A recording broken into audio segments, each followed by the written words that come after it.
Dominus vobiscum.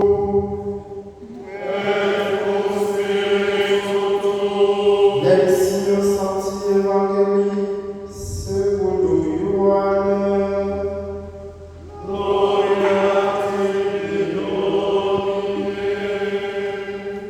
Au chapitre 1er, des versets 29 à 34. Comme Jean-Baptiste voyait Jésus venir vers lui, il dit: Voici l'agneau de Dieu qui enlève le péché du monde. C'est de lui que je dis: Derrière moi vient un homme qui a sa place devant moi, car avant moi il était.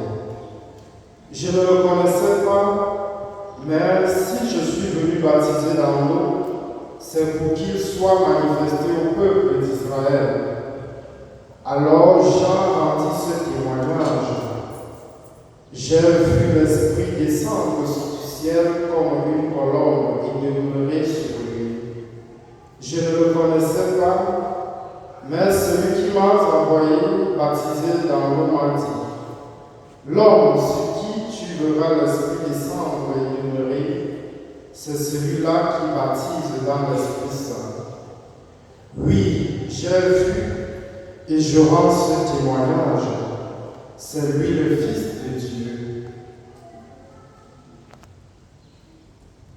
Verbum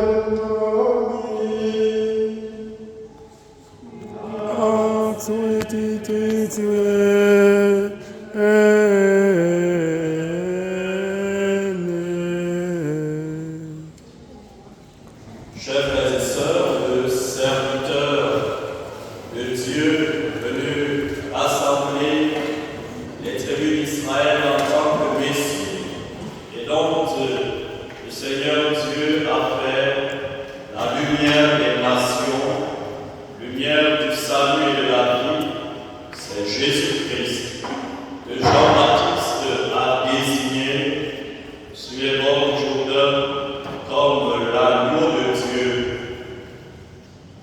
Le témoignage que Jean-Baptiste rend à la vérité, de la vérité, le témoignage que Jean-Baptiste rend à Jésus est rendu par Jean l'Évangéliste à sa communauté d'Éphèse, justement parce que dans la dite communauté, secteur abandonné par les judéo-chrétiens, pensaient que Jean-Baptiste, pour avoir baptisé Jésus, était plus grand que lui-même, qu'il était le Messie. Des Juifs avaient endoctriné beaucoup de fidèles de cette communauté joannique d'Éphèse, leur faisant penser que Jean-Baptiste était le Messie. Alors Jean l'Évangéliste a tenu à rendre, ou du moins à donner le témoignage que Jean-Baptiste lui-même a rendu à Jésus. Jean-Baptiste a désigné Jésus comme l'agneau de Dieu, l'agneau sans tache, saint et immaculé. Jésus est le Seul de Dieu, il est sans péché, il est le serviteur souffrant et parfait de Dieu qui accomplit sa volonté.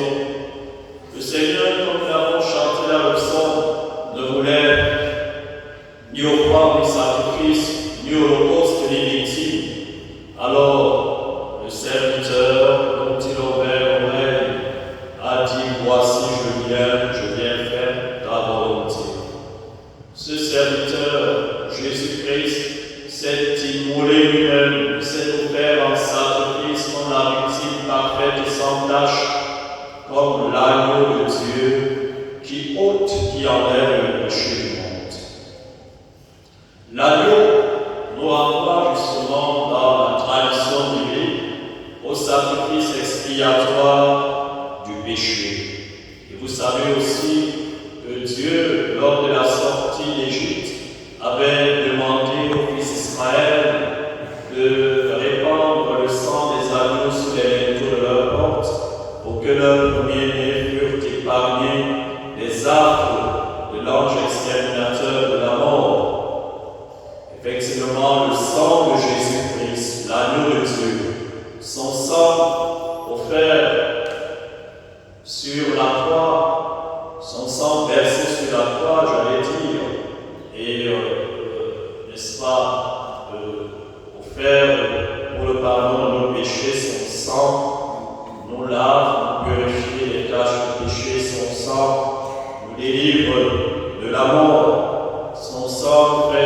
conserver la vie. Son sang éloigne de nous l'ange exterminateur de la mort et le mauvais, le sang de Jésus.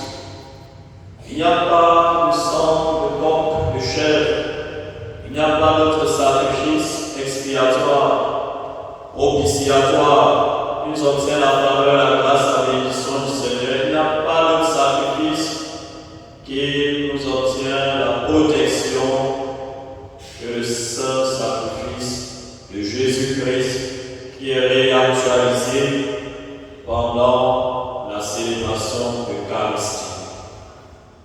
À la messe, dans la célébration eucharistique, Jésus-Christ réactualise son saint sacrifice expiatoire et propitiatoire offert une fois pour toutes sur la croix. Et c'est son sang qui nous purifie du péché, qui nous lave, qui nous délivre, qui nous obtient la vie, qui nous conserve la vie, qui nous délivre de la mort. Pas d'autre sacrifice que celui-là offert. Le fidèle chrétien n'a donc pas à souscrire à tous ces sacrifices païens qui, soi-disant, lui obtiendraient la purification, la protection ou encore la grâce, la faveur, la bénédiction de Dieu. Un seul sacrifice, le seul sacrifice de Christ réactualisé à la messe. Jésus est l'agneau de Dieu, nous devons imiter son innocence, sa pureté. Il est l'enfant béni de Dieu. Jean-Baptiste proclame d'ailleurs sa préexistence éternelle auprès de Dieu le Père lorsqu'il dit avant qu'il ne soit lui, il était. Jean-Baptiste le savait, il était Jésus de 6 mois. Dire donc que Jésus était avant que lui ne fût, c'est proclamer la préexistence éternelle auprès du Père de Jésus. Effectivement, Jésus est le Verbe éternel de Dieu qui depuis toujours est, était, tourné vers Dieu le Père. Jésus, engendré avant le cours du temps et entré dans le cours du temps pour nous sauver. Son sang a été répandu pour la multitude des hommes pécheurs que nous sommes. Jean-Baptiste dit aussi que, voilà, s'il a baptisé dans le Jourdain, c'est pour que Jésus soit manifesté. Vous savez, on disait que quand le Messie viendrait, son identité serait cachée. Il ne serait pas connu du peuple jusqu'au jour où il se manifesterait au peuple. Et Jésus a été manifesté lors de son baptême dans le Jourdain. Nous l'avons médité dimanche dernier à la solennité, à la fête du baptême. De son baptême, les cieux se sont ouverts, la voix de Dieu a retenti du haut du ciel, et l'Esprit Saint est descendu sur lui comme une colombe. Dieu a témoigné pour lui, Dieu a attesté qu'il était son Fils bien-aimé, en qui il trouvait toute sa joie. Donc le baptême de Jésus était une épiphanie, une manifestation. Dieu le manifestait comme Messie, Israël comme le grand prêtre, le roi, le prophète, le grand prophète, tant attendu par le peuple d'Israël. Jean témoigne aussi de cela, de ce que Jésus, qui ne connaissait pas, a été manifesté pendant son baptême, et donc qu'il est le Messie. Et proclame enfin que Jésus est le Fils de Dieu. Effectivement, Jésus, qui précise depuis toujours près du Père, qui est engendré de Dieu, Jésus, l'enfant béni de Dieu, est le Fils de Dieu. Il est plus qu'un homme, il est plus que le Messie, il est le Fils de Dieu.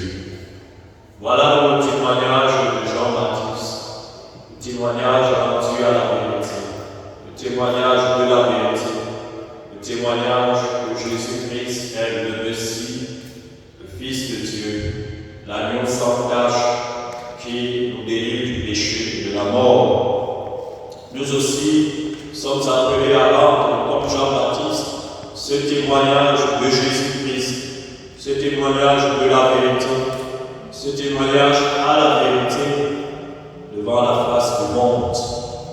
Nous sommes appelés à rendre ce témoignage non seulement par parole, mais aussi par notre vie, une vie qui plaise à Dieu, une vie d'enfant de Dieu, sanctifié dans le Christ Jésus et appelé à être les saints, selon le mot de l'apôtre Paul dans la deuxième lecture. Nous avons été sanctifiés par Jésus-Christ dans son sang, qui nous a lavé du péché à l'eau de notre baptême, et sanctifiés par Jésus-Christ, nous sommes appelés à être des saints. C'est par cette vie de sainteté, de pureté que nous rendons aussi et également un élégant témoignage à Jésus-Christ, que le Seigneur Jésus, qui a versé son sang pour nous laver du péché, pour nous délivrer de la mort, pour le rachat de la multitude, nous sanctifie encore et qu'il nous accorde la grâce d'être les saints. Agneau de Dieu qui enlève le péché du monde, prends pitié de nous. Loué soit Jésus-Christ.